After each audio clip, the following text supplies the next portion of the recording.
हर इंसान लाइफ में ये चाहता है कि लोग उसकी रिस्पेक्ट करें, उसकी वैल्यू करें, वो जो बात कर रहा है उसकी बात सुने, इम्पोर्टेंस दें उसकी बात को भी। हर इंसान का ये दिल चाहता है कि लोग उसकी तारीफ़ करें, जहाँ पर भी वो काम करता है, जहाँ पर भी वो रहता है। अगर ख़वातीन है वो कोई अच्छा खाना पकाती हैं, मेहनत से पकाती हैं, तो वो एक्सपेक्ट करती हैं कि घर वाले उसकी तारीफ़ करें। अगर कोई शख्स ऑफिस में काम करता है, बहुत मेहनत कर रहा है, एक्स्ट्रा टाइम भी लगा रहा है, तो वो ये बदले में एक्सपेक्ट करता है कि लोग उसकी तारीफ़ करें, उसके काम को अप्रिशिएट करें, कोई दो बोल दें, उसकी हौसला अफजाई कर दें। तो हर इंसान ये चाहता है कि उसकी पर्सनालिटी स्ट्रॉन्ग हो, कॉन्फिडेंट बंदा हो वो या बंदी हो। तो उसके लिए बहुत ज़्यादा ज़रूरी है कि आप कुछ ऐसी हैबिट्स अपने अंदर बनाएं, अडॉप्ट करें, ताकि आपकी पर्सनालिटी भी काफ़ी ज़्यादा मुतासिर हो जाए।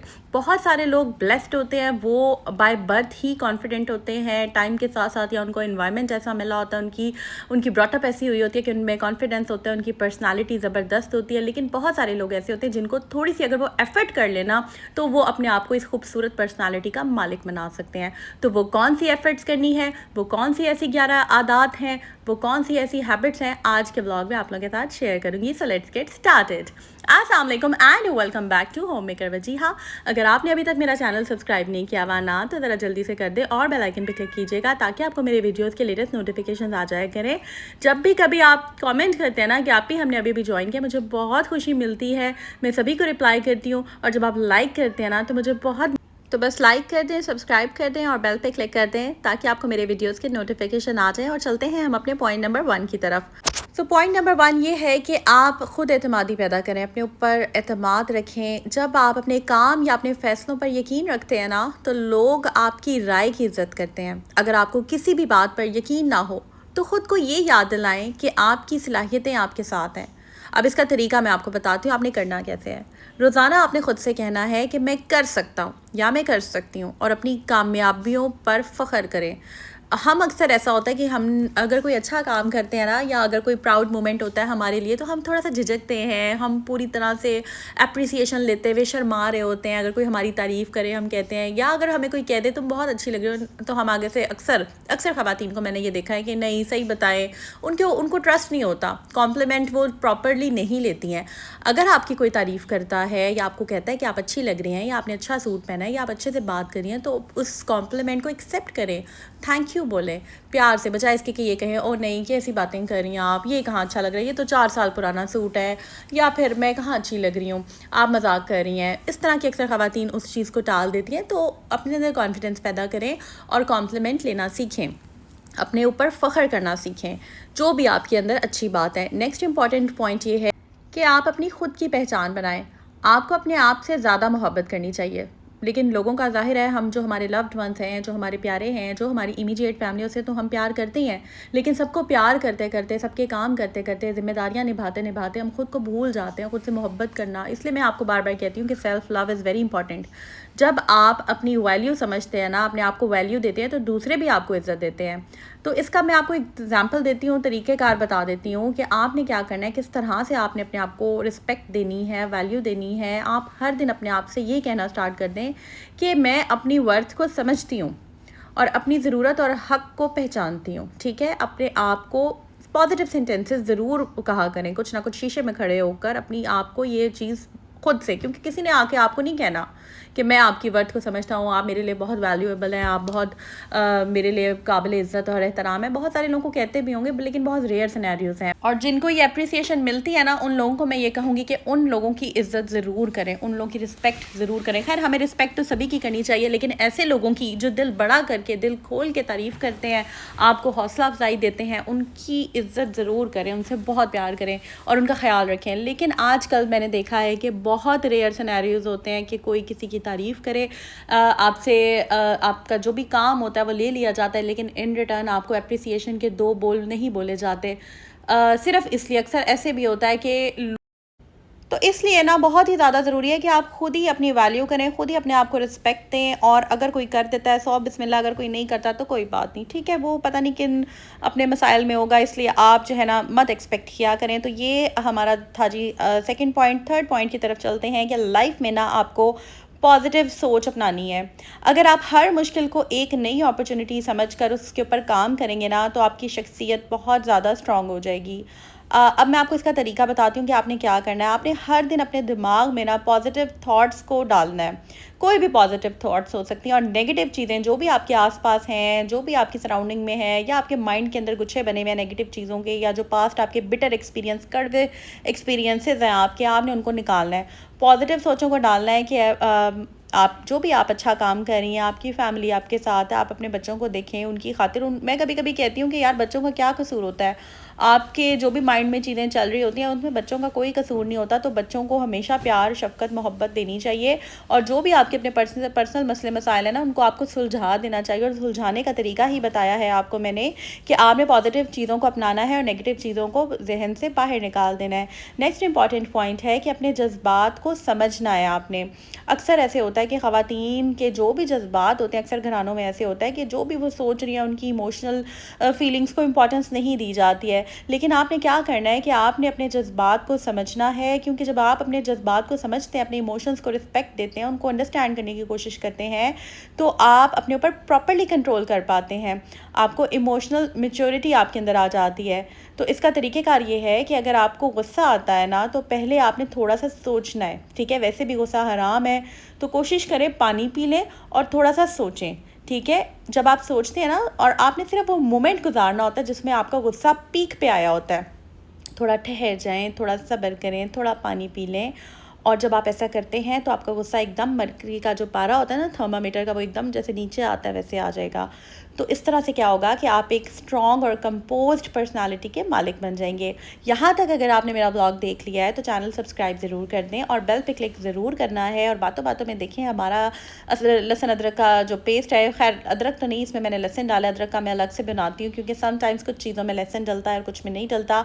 यहाँ पर जनाब शामी कबाब प्रेशर लगा कर मैंने चढ़ा दिए थे। अब मैं उसकी टिक्कियाँ बनाऊँगी। नेक्स्ट ब्लॉग में चना चाट और शामी कबाब बनाएंगे हम, वो आप ज़रूर देखिएगा। मेरी चना चाट वैसे ही आप लोगों को बहुत पसंद आई थी, तो मैंने सोचा कि चलें नेक्स्ट टाइम जब आपने कहा था बनाएं तो आप भी हमारे सामने बनाएं। अभी आपके सामने मैं सूप बना रही हूँ। विंटर्स आ रहे हैं, सूप बहुत ज़्यादा ज़रूरी होता है। अभी आजकल आपने देखा होगा कफ़ और फीवर वगैरह हल्का फुल्का चलना स्टार्ट हो गया, तो अगर आप सूप वगैरह लाइफ में ऐड कर लेते हैं हर 2-3 दिन बाद थोड़ा सा सूप, वैसे अभी थोड़ी गर्मी है लेकिन बहुत कम क्वांटिटी में अगर आप ले लेते हैं, काफ़ी हद तक इससे आपको जो है वो सुकून मिल जाता है। काफ़ी ज़्यादा गले को आपके जो है ना थोड़ी सी वो कहते हैं ना टिकोर हो जाती है। तो खैर नेक्स्ट इंपॉर्टेंट पॉइंट की तरफ चलते हैं कि ज़िंदगी में ना क्लियर बाउंड्रीज़ रख लें। मिसाल देती हूँ आपको, अगर आप अपनी बाउंड्री सेट कर लेते हैं ना, तो लोग आपको ज़्यादा इज्जत देते हैं और आपकी पर्सनल स्पेस को प्रोटेक्ट जो है वो आप प्रॉपर्ली कर पाते हैं। जब आप बाउंड्रीज़ नहीं रखेंगे ना, जिसका जो दिल चाहा आपका मुंह उठा के जो मर्जी जो कह दिया, क्योंकि आपने बाउंड्रीज़ नहीं रखी हुई, तो फिर इस तरह से आपकी रिस्पेक्ट भी कम होती है, आपकी इज़्ज़त भी कम होती है। और अगले शख्स को यही होता है कि मैं तो इसको बस जो भी कह दूंगा, इसने तो आगे से कुछ कहना नहीं है। तो इसलिए कभी अगर आपके साथ कोई ज़्यादती कर दे, बोले, तो उसका जवाब ज़रूर दें, क्योंकि जुल्म करने वाला और जुल्म सहने वाला दोनों ही बराबर के शरीक होते हैं। तो इसलिए खामोश हो जाना और हर वक्त सब्र करना, जहाँ पे ज़रूरत है तमीज़ के दायरे में रहकर आप उसका जवाब, उसको आंसर आप ज़रूर करें। तो ये बहुत ज़्यादा ज़रूरी है कि आप बाउंड्री सेट रखें। हर इंसान को पता होना चाहिए कि ये आपकी इतनी पर्सनल स्पेस है, इसके अंदर नहीं जाना। ये बहुत ज़्यादा इंपॉर्टेंट है। बहुत सारी ख़वातीन को इस चीज़ की समझ नहीं होती है, लेकिन जैसे जैसे आप लाइफ में एक्सपीरियंसेस आपको मिलते हैं ना, आपको समझ आ जाती है। इसके बाद चलते हैं आपने बहुत ही इंपॉर्टेंट पॉइंट की तरफ, जो कि है कि आपने अच्छी कंपनी में रहना है। अच्छी आपकी जो, अगर आपका फ्रेंड सर्कल है, या अगर आपका कलीग्स का सर्कल है, या आप अगर मतलब जहाँ पर भी हैं आपने देखना है कि आपकी सराउंडिंग में जो बेहतरीन लोग हैं, जो बेहतरीन दोस्त हैं, वो भी एक बहुत बड़ा जो आपके लिए एक नेमत से कम नहीं होते। मैं यहाँ पर ये कहूँगी कि अगर आप अपने आसपास उन लोगों को रखें जो आपको इंस्पायर करते हैं, जो आपकी शख्सियत को स्ट्रॉन्ग बनाते हैं, तो आप ख़ुद भी ऑटोमेटिकली स्ट्रॉन्ग होना शुरू हो जाते हैं। आपने सुनी होगी ये कहावत कि खरबूजे को देख के खरबूजा रंग पकड़ता है। तो ये बात बिल्कुल ठीक है। अ friend is known by a company he keeps. जैसे आपकी फ्रेंड्स की सराउंडिंग होगी, आप में उनका असर आना शुरू हो जाएगा। तो अब इसका तरीका ये है कि भाई नेगेटिव लोगों से आपने दूर रहना। मैं अपने सारे ब्लॉग्स में आपको यही कहती रही हूँ कि नेगेटिव लोगों से आप दूर रहे और अपने आसपास ऐसे लोगों का दायरा बना लें जो कि आपको पॉजिटिव डायरेक्शन में गाइड करते हैं, जो आपको हौसला अफजाई देते हैं, हिम्मत देते हैं। वो कहते हैं हाँ यार मैं हूँ, तू कर, ठीक है, कि मैं हूँ यार, तुमने जो करना है वो करो। तो मैं तुम्हारे साथ, मेरी सपोर्ट है। बहुत कम लाइफ में लोग होंगे ऐसे, शायद होंगे भी नहीं आपकी लाइफ में, या एक दो होंगे, और अगर हैं तो उनकी कदर करें, और अगर नहीं है तो आप ख़ुद अपने लिए जो है वो, तो आप अपने लिए स्टैंड लें, ख़ुद की दोस्त बन जाए और अपने आप की खुद हौसला अफजाई करें। नेक्स्ट इंपॉर्टेंट पॉइंट ये है कि लाइफ में ना फोकस और क्लैरिटी लेकर आएँ। अब अगर आप अपनी लाइफ को बेहतर तरीके से मैनेज करते हैं ना, और अपने गोल्स को क्लियर रखते हैं, तो आपकी पर्सनालिटी काफ़ी हद तक कंपोज हो जाती है। अपनी लाइफ में जो भी आपके गोल्स हैं उनको लिखें, उनको प्रायोरिटाइज करें और उन पर काम करना स्टार्ट कर लें। बेमकसद ज़िंदगी नहीं होनी चाहिए, कोई ना कोई लाइफ में ना मकसद ज़रूर होना चाहिए। अपनी पहचान बनाने के लिए एफ़र्ट करनी चाहिए। जो भी आपके गोल्स हैं, छोटे हों या बड़े हों, कुछ गोल्स ऐसे होते हैं लाइफ में इंसान जो किसी के साथ शेयर नहीं कर सकता, तो ज़रूरी नहीं आप किसी के साथ शेयर करें। मैं तो यहाँ पर ये कहूँगी, अपने गोल्स अपने आप तक महदूद रखें, जब तक वो पूरे ना हो जाएं, जब तक आप उनको अचीव ना कर लें। मैं हमेशा से एक बात कहती हूँ, fake it till you make it. जब तक आपका काम पूरा ना हो जाए, आपका कोई भी गोल आप अचीव ना कर लें, आप किसी को मत बताएं। तो बहुत ज़्यादा ज़रूरी है कि उन गोल्स को लिखें, नहीं लिख सकते तो जहन में रखें और आप उनके ऊपर काम करें। 1 दिन, 2 दिन, 3 दिन, 1 हफ़्ता। कभी ऐसे होता है हम होम मेकर्स को टाइम नहीं मिलता, कोई बात नहीं, जैसे ज़रा सा भी टाइम मिले, थोड़ा सा टाइम निकालें, उन पे काम करना शुरू कर दें। लेकिन यहाँ पर मैं कहूँगी कि ज़रूर 1 घंटा अपनी ज़ात के लिए ऐसा ज़रूर रखें, आधा घंटा, 40 मिनट, जो आप अपने उन गोल्स को अचीव करने के ऊपर ज़रूर लगाएं। कोई भी आपकी हॉबी है, कुछ है, जो भी है आपका, तो हर इंसान के अपने छोटे बड़े गोल्स होते हैं। कुछ के माइंड में कुछ होता है, कुछ का कुछ होता है। तो बस लाइफ में ज़रूर गोल्स आपके होने चाहिए। और इसके अलावा बहुत इंपॉर्टेंट टिप जिसके ऊपर मैंने अपने व्लॉग्स की सीरीज़ लगा दी हैं, ज़रूर देखें कि सेहतमंद ज़िंदगी जो है ना वो ज़रूर गुजारनी चाहिए। यही हमारा नेक्स्ट पॉइंट है कि लाइफ में जो हेल्थ है ना, मैं कहती हूँ हेल्थ इज़ वेल्थ। ठीक है, जान है तो जहान है। अगर बहुत सारे लोग आपने ऐसे देखे होंगे जो बहुत अमीर हैं, जिनके पास बहुत दौलत है, लेकिन उनके पास सेहत नहीं है, तो फिर क्या फ़ायदा ऐसी दौलत का और ऐसी मैं कहती हूँ कि ऐशो इशरत वाली ज़िंदगी का, कि अगर आपके पास सेहत ना हो। तो इसलिए मैं हमेशा कहती हूँ कि आप अपने ऊपर स्पेंड करें, छोटा सा एक बजट ज़रूर निकाल लें जो अपनी डाइट के ऊपर लगाएं, और ज़रूर ऐसा एक पोर्शन होना चाहिए जो कि आपकी बॉडी को ऐसी ग़िज़ाइयत दे जो कि आपके लिए ज़रूरी है, एक औरत के लिए। चाहे अब आपने मैनेज करना है। मेरे व्लॉग्स आपके लिए गिफ्ट है। बहुत सारे मुझे अक्सर कमेंट्स आते हैं कि आप भी डाइट प्लान बताएं, अपनी डाइट बताएं, अपनी डाइट बताएं। तो देखिए, मेरी डाइट कोई अलग से स्पेशल, मैं कोई भी डाइट प्लान फॉलो नहीं करती। मुझे बहुत ज़्यादा ये क्वेरीज आ रही हैं कि अपनी डाइट आप शेयर करें। तो देखिए, जो भी मैं बना रही होती हूँ ना, उसमें से वही मैं खा रही होती हूँ। मैं अपने लिए अलग से कुछ भी, मेरा कोई प्रॉपर कोई मील्स नहीं मुझे कहीं से आते, या मैं कोई मील्स, आपने देखा होगा मेरे किचन में मैंने कोई चार्ट वगैरह नहीं लगाया हुआ, कोई डाइट प्लान वगैरह बनाकर नहीं लगाया हुआ। बस इसका टिप ये है कि थोड़ा थोड़ा जो आप बना रही हैं हेल्दी, वो आप खा लें। कोशिश करें पोर्शन कंट्रोल, अगर आप डाइट कर सकते हैं, मतलब हर चीज़ खाएं, थोड़ा खाएं। कुछ लोग ऐसे करती हैं ख़वातीन के, अक्सर प्लेट पूरी भर लेती हैं। दाल चावल बनाएं तो ऊपर तक पहाड़ बना लिया, साथ रायता सलाद हर चीज़ डाल ली, ठीक है। या फिर बिरयानी खा रही हैं तो ऊपर तक पहाड़ बना लिया, ठीक है। तो ऐसे नहीं खाना चाहिए, थोड़ा थोड़ा करके खाना चाहिए। थोड़ा सा मैं तो 100 ग्राम्स राइस लेती हूँ, मतलब जो भी चावल हो। तो आप शुरू में इतने कम नहीं खाए जाते, मुझे पता है हाथ रोकना मुश्किल होता है। आप 100 ग्राम्स 200 ग्राम्स इस तरह से ले सकते हैं, 150 ग्राम्स ले लें। ग्राम्स का हिसाब इस तरह से है कि आप एक बाउल, जैसे कि जिसमें मैं सूप डाल रही हूँ, इतने बाउल में आप चावल खा लें, ठीक है। अगर आपने बिरयानी बनाई है, कोई भी चावल हैं तड़के वाले, या रोटी, मैंने आपको लास्ट व्लॉग्स में बताया था कि डिफरेंट आटे आप ट्राई करें और उनकी रोटी खाएँ। बाजरे की रोटी, जवार की रोटी, और इसके अलावा मकई की रोटी, अगर साग वगैरह बनाएं तो खैर उसके साथ अच्छी लगती है। तो ये चीज़ें लाइफ में ऑल्टरनेट चीज़ें, जो लोग कह रहे थे कि आप ही हम मल्टीविटामिन्स नहीं ले सकते, उनके लिए मैंने कल का व्लॉग बनाया, वो ज़रूर देखें।